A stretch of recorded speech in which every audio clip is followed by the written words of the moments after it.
You're continually improving. What we want to do with you is to make sure that next time you do the test, you absolutely 100% are going to get at least the score that you need. Take those steps, I think you'll get at least a band 7, if not repeat the band 8 that you got. So let's start off by talking about your work. Do you work or do you study?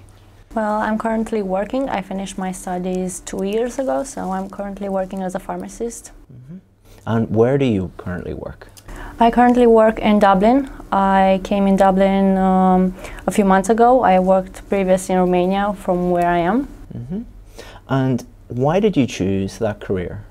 Well, I think my mother has some influences on me. So she's an assistant, and she always thought that pharmacy will suit me, and it's an easy job and a respected job. So she kind of pushed me to do pharmacy, so I chose pharmacy in the end. And do you enjoy your job? I do now. Like when I was in Romania, I didn't like it that much, but now in Ireland the system is different and I feel more appreciated for my work, so it starts to grow on me. Good. So now let's talk about your hometown. Okay, so where are you from?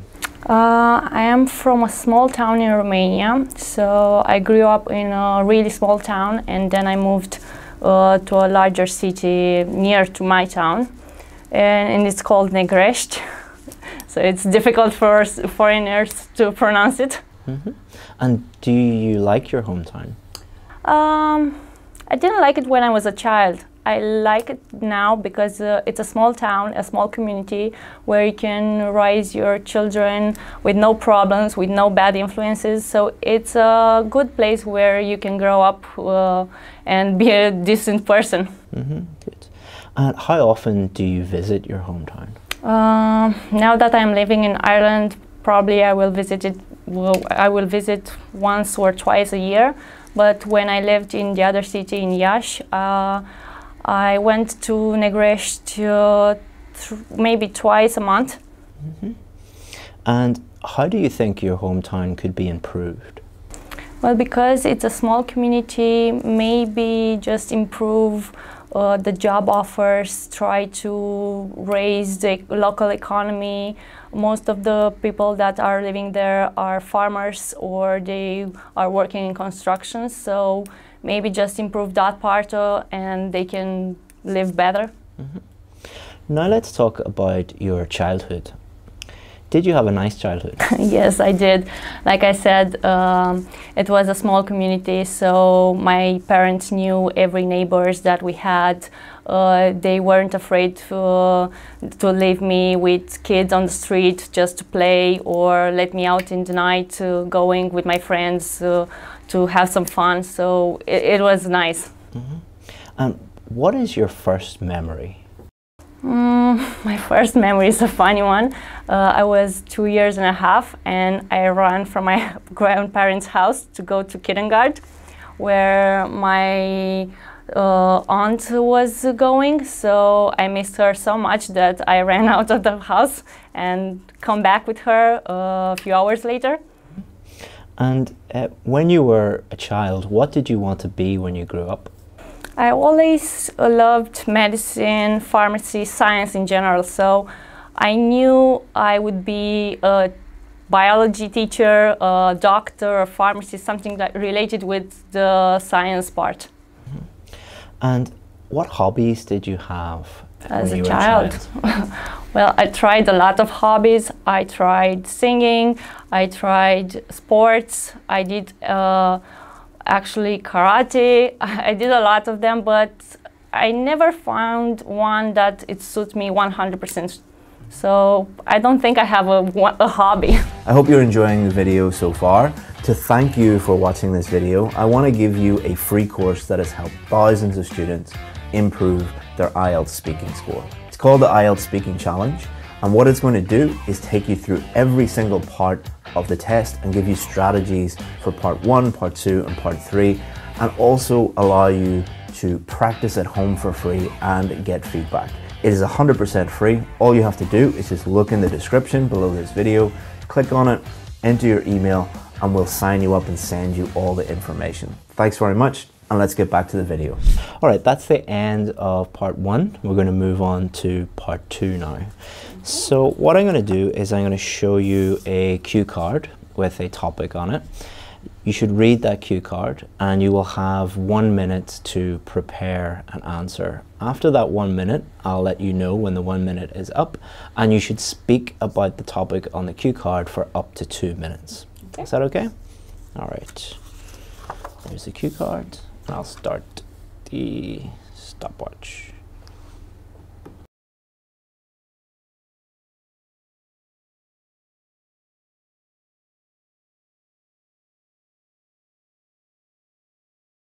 Okay, please speak for up to 2 minutes.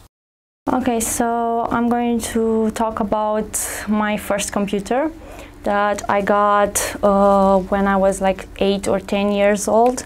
Back then we didn't have an internet connection, so it was pretty easy to use it, especially for a kid that did some computer science in school. So basically I used it only for basic games that I already had pre-installed on my system, listen to music, movies that I borrowed from my friends. It wasn't hard for me to learn computer science on that one, because with the develop of the technology, we got also a computer, internet connection in our house. So practically, I started to grow up in the same time with the technology. So now the main benefits that I'm getting from that are me knowing to use and discover more utilities of the computer, new programs. I can manage to solve my own problems with the computer, hardware or software. I also don't have any difficulties when it comes to work, to solve a problem with my system at work. Also, I think because we, as a generation, grew up with a computer in our houses, we got a lot of advantages of this, because nowadays everyone is depending on a smart device or a computer, so that helped a lot. That's the end of part 2, and we're going to move on to part 3 now. All right. So we've been talking about technology, and we're going to continue to talk about technology for a little bit. And we're going to talk about technology as it relates to education. So the first question is, do you think someone can learn a language using an online course? Yeah, I just did that. It's not like I've learned a language, a new language, but an online course can help as much as face-to-face teacher can help you. If it's a good course and it has enough explanation on it, they can help you a lot to get the information that you're missing. So, for example, if we are speaking about a vocabulary course for a beginner, a good course will provide the learner the basic words, the basic grammar, and everything that they have to know in the beginning of learning that language. Mm-hmm. And should schools use more technology in the classroom? Well, I think so, because children nowadays use their smart mobiles and smart devices all the time, so they are very familiar with technology, and schools should really improve their classrooms. I don't know about Ireland in general, but in Romania we didn't have computers in our classrooms. We had only one room with computers, and the rest were all old books.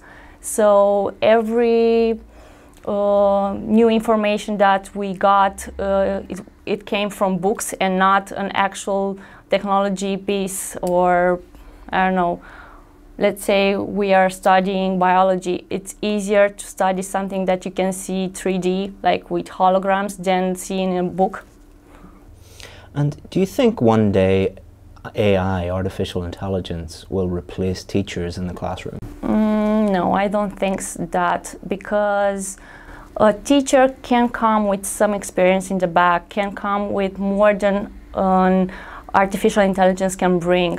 Like, it's a personal experience that a student can correlate with the lesson and remember that particular story from the teacher's experience and correlate it with what he learned. So I don't think a computer could do that.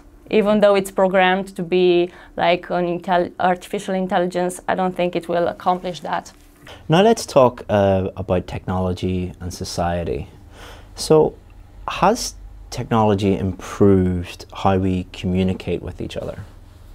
It has. If we are speaking about smartphones, for example, now we can not only can call each other, we can text in a few seconds, we can video call, we can use the internet connection to see each other from big distances, like I am with my family.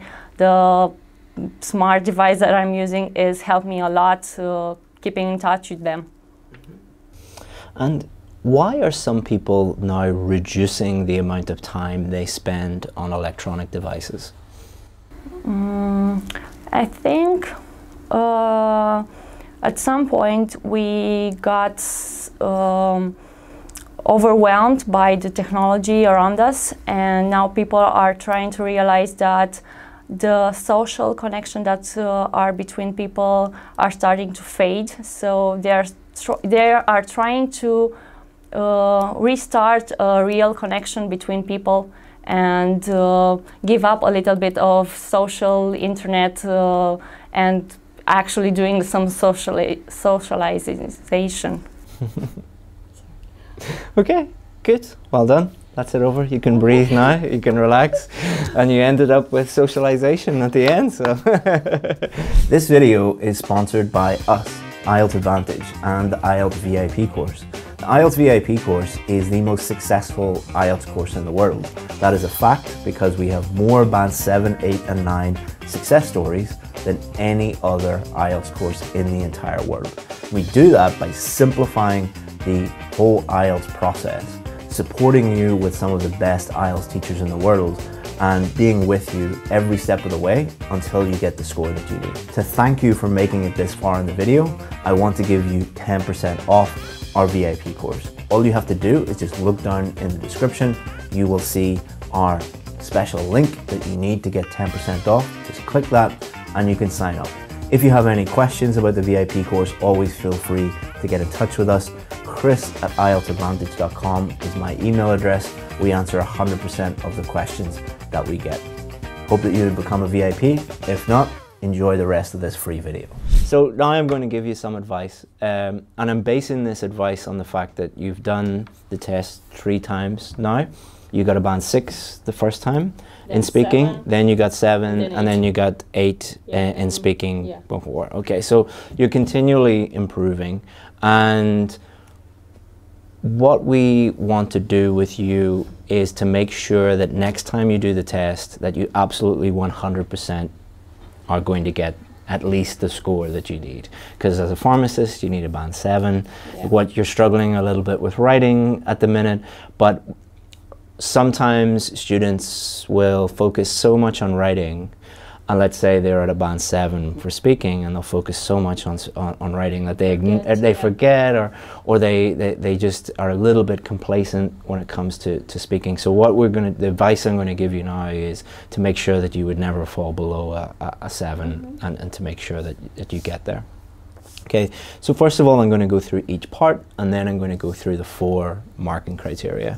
So you did something in part 1 which is very, very common, where you were a little bit nervous in the beginning. So when we're talking about work, you were a little bit more hesitant, shorter answers, and that is totally normal. And most examiners will expect that, because part 1 is important, but it is designed to let you ease into the test and to let you warm up. So that's why they ask you questions about work, about your hometown, about your home, which, you know, are quite easy questions to try and get you warmed up. And as you went through, when you were talking about your hometown and more when you were talking about your childhood, you were talking far more fluently, you were developing your answers. It was, yeah, more relaxed. So when you're talking about work, it was like, not robotic, but when you're talking about hometown and childhood, it was like talking to a friend about. So if you and I were in a coffee shop and I was saying, you know, what did you have a nice childhood? You're like, yeah, I did, and just talking naturally, and that was great to see. So part one was really good. The examiners would never listen to your first few answers that were a little bit, let's say they were a little bit short, fluency a little bit hesitant. They would never base their score on those first few answers. So some people watching now would be like, oh, she gave one short answer, she gets a band 6. Like, that's not how the examiners think or how the marking criteria thinks.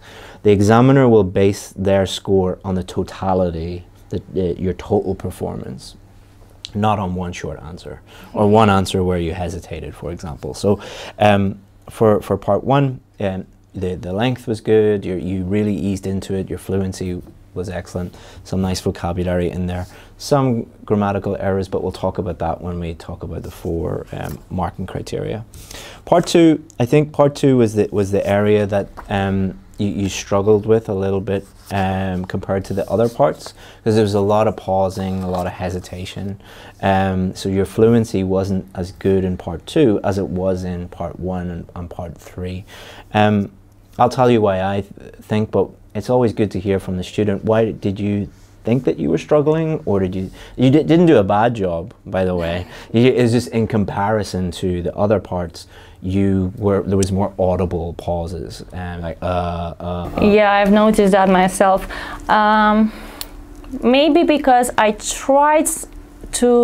forgot about some ideas that I had in my head, and I tried to see if I got all those dots on the card. I know I don't have to speak about all of them, they are just guidelines, but I don't know, at some point I felt stuck. I didn't know what to say, so maybe that's why with the long pauses. So the audible pauses are normally caused by one of 2 things. One is linguistic, or related to grammar, related to vocabulary. So you're trying to think of the correct word, for example. The other one is related to ideas, people trying to think of content, basically, things to say. Was it linguistic? Were you trying to think of the correct vocabulary and grammar, or was it just ideas? Ideas, yeah. So the examiner will also notice that, because if you are constantly stopping because you're trying to think of the correct verb tense or trying to think of the correct vocabulary, that's a signal to the examiner that you have a problem with the English language. If you're just pausing because you're just trying to think of the next thing to say, that's not really a problem with the English language, it's more of a problem with the subject. So the examiner should take that into account. But one of the things that I noticed that you did, which normally causes a drop in fluency related to content, is you listed a lot of things. So you're like, so for example, it could be, I went to the shop and I got bananas and apple and cheese and cereal, and they're trying to think of the next thing and the next thing and the next thing. It's much easier just to pick one of those things. So you're talking about software versus hardware, and go a little bit deeper into that and tell like a story related to that or example related to that. Because I think a lot of people go through part 2 and they're just like, okay, I need to talk about this. Let's list a lot of things about that. Then this, list a lot of things, and then you run out of time or run out of things to say. So I think when you're doing the real test, don't be afraid to go very deep into one thing. And especially pick one thing that you're comfortable talking about. Like, for example, I got when I was a little girl, I got Windows 2000 or something like that, and how the changes that it made were blah blah blah blah blah, and I really learned a lot about programming through that. So that's much better than we had Windows and we had Adobe and we had this and we had this and we had this. You see what I mean? That just makes it easier for you to be more fluent.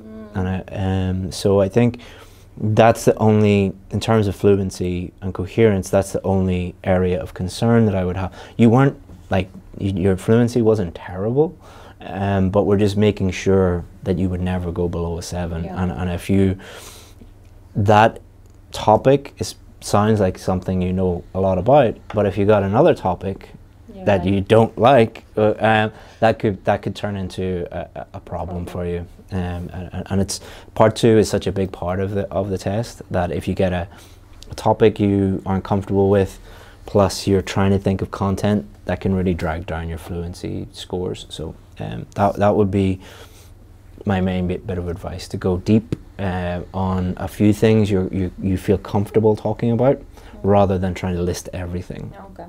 And examples and stories are great. Like the story you told about when you were a little girl running after your auntie, you were very, very, very fluent because you're just talking naturally. It's much easier to talk about something you know about than to try and think of something completely abstract and to list lots of things. But overall, I thought it was good, because you got to the 2 minutes. No, most people don't get to the 2 minutes, and speaking in a foreign language for 2 minutes is not easy. For part 3, I think you did really, really well. For part 3, you had no problems with any of the questions, and a lot of the questions, like for example, will AI replace teachers? Why are some people reducing their time on their electronic? Those are difficult questions.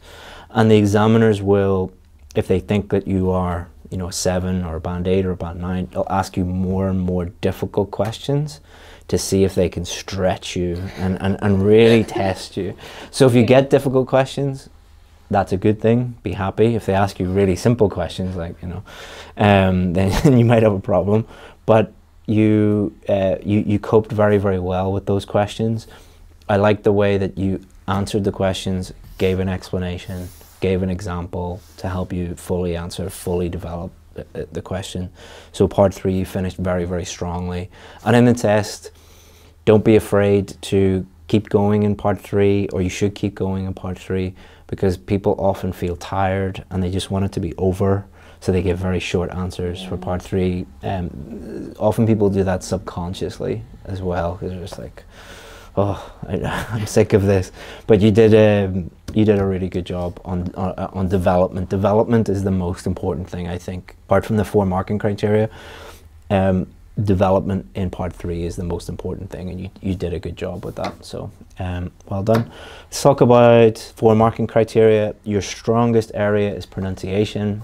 Like many Romanian students, the clarity of what you're saying is very, very good.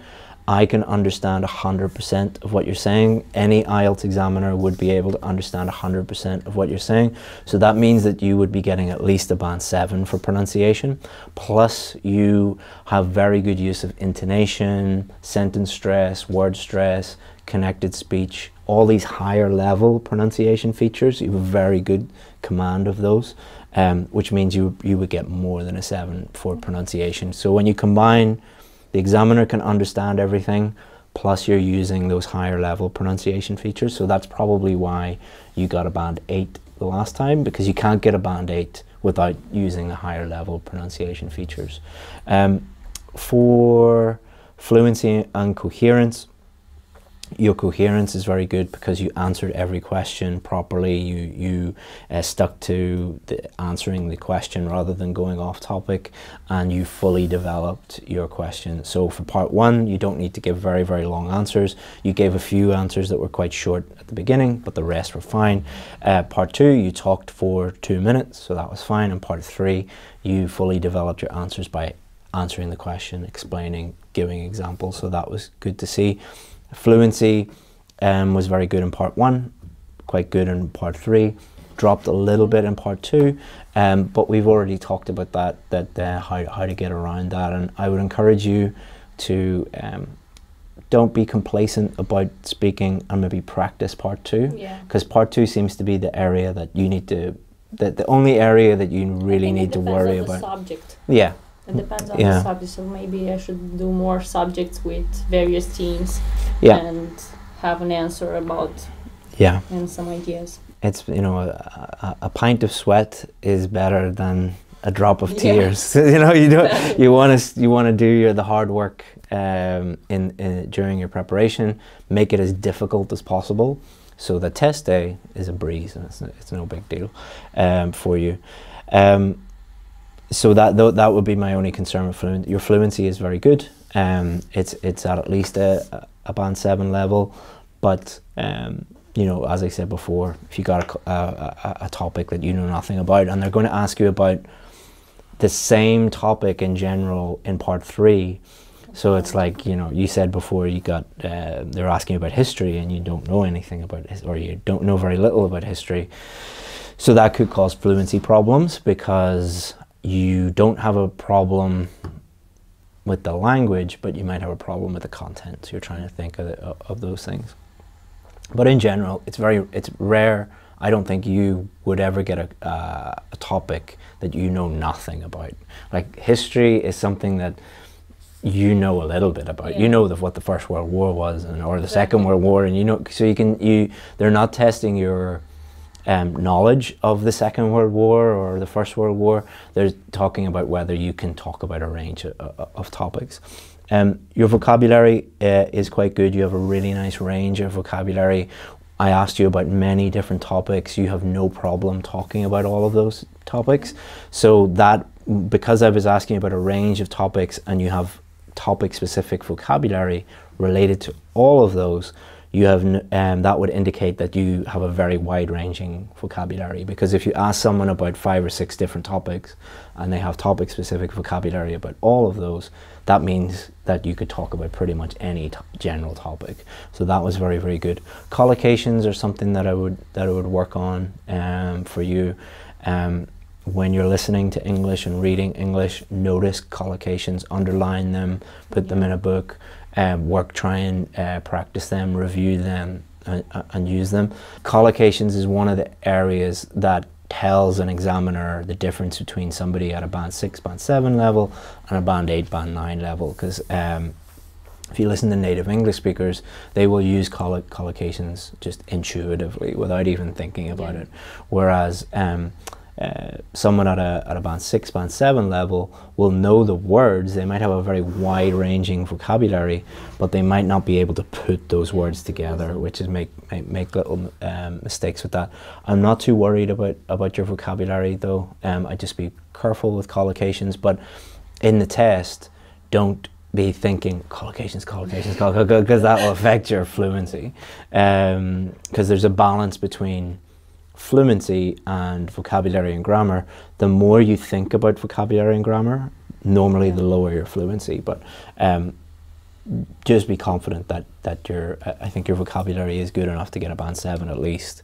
The one area that I would be concerned about is small grammatical errors. You seem to have 2 things. One would be you seem to be translating sometimes, so that's probably because of the way I would guess that you learned English through translation rather than learning it through communication. The other problem is little fossilized errors.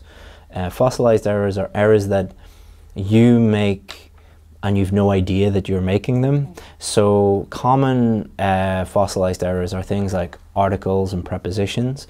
They don't affect, you didn't make article mistakes by the way, but you made some preposition mistakes. They don't affect communication. So if you're in Dublin and you're in a bar and you're talking to your boyfriend, he won't correct you if you say of instead of in, you know, as a preposition, because he understands exactly what you're saying. But so that means that you never pick up on the mistake that you're making, and you make it again and again and again and again, and it becomes hardwired, natural into your brain. A good way of getting around that is to record yourself and listen to. So I think the best advice that I could give you would be get part 2 questions, look at them, prepare them for 1 minute, record on your phone, and then listen back. Because that's going to help your fluency, it's going to help part 2, but it will also help you pick up on these little grammatical errors that you're making. You're not making any serious grammatical errors, and you're not making them like every single sentence, because if you were, there's no way that you would have got a band 7 and a band 8 the last 2 times that you did it. And I'm not really concerned that you'll get a band 6 or a band 6.5, but we want to make absolutely 100% sure. These little errors that you're making with grammar are also present in your writing, so I think working on them is going to help both your speaking and your writing. So we want to make your preparation as efficient as possible. So I think doing that in combination with the reading and the listening and the writing that we suggested for you is going to really help you out. Any questions about the speaking test, or any questions about the advice that I gave you? Not now, but I will think about it. I think you should be really confident, and if you take those steps, I think you'll get at least a band 7, if not repeat the band 8 that you got last time. So well done. That's good to hear. All right, good.